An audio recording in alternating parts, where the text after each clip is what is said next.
আমি তাকে ধাক্কাটা খেয়ে গেলাম। খাবার জ্যাকেট ফ্যাকেট সব যদি কিনতে হয় আমাকে, তাহলে ওটা না হলে তাহলে আমি ক্যামেরা কিনে নিতে পারতাম। তোমার আবার 20,000 প্রয়োজন, নিলে আর সলেস নেবো না। নিলে ভালো নিতে হবে। আমি তোমার অ্যাক্সিডেন্ট একটা জিনিস বুঝলাম, রাইড দুটো কম হোক, আরও ভালো নিতে হবে। অ্যালপাইন স্টারটা দেখে রেখেছি, কিন্তু টাংরি নেবো না, মানে জামা প্যান্ট একসঙ্গে সেট নেবো না। কেন? সেটটা ভালো না, না, অসুবিধা। কীরকম? খোলা পড়া অসুবিধা, টয়লেট করা এটা অসুবিধা নয়, পুরো অসুবিধা হয়। মানে এখনও তো ডিসিশন আছে ওটা নেবো না, পরে যদি চেঞ্জ হয় দেখতে হবে, দেখে শুনে বুঝে। কারণ আমি যতটা অব্দি ডিসকাস করেছি, বুঝেছি অসুবিধা হয়। এবার তারপর যদি কিছু প্লাস পয়েন্ট বেরিয়ে যায় অবশ্যই নেবো, কেন নেবো না। প্লাস পয়েন্ট, জ্যাকেট যদি পিছনে চেন টাকটা ভুলে যাও প্যান্টের সাথে, জ্যাকেট পুড়ে যায়, বুঝতে পারছো ব্যাপার?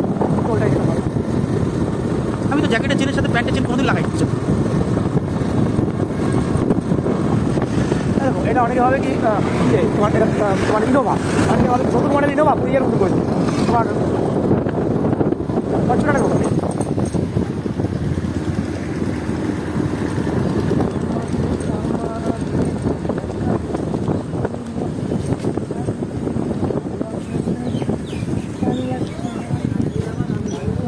ওইসব কি ওই পাড়া দেয় নাকি? চাইলে দেবো না, চাইলে দেবো না। তেহট্ট ঘাটের ডাক কত হয়েছে জানিস এবছর? এই শুনলাম 2 কোটি 2 কোটি 2 কোটি 11 লক্ষ কত টাকা।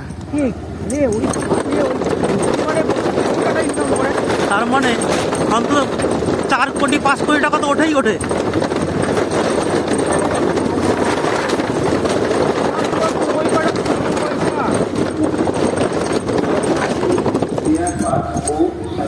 মেরামত করানো হয়।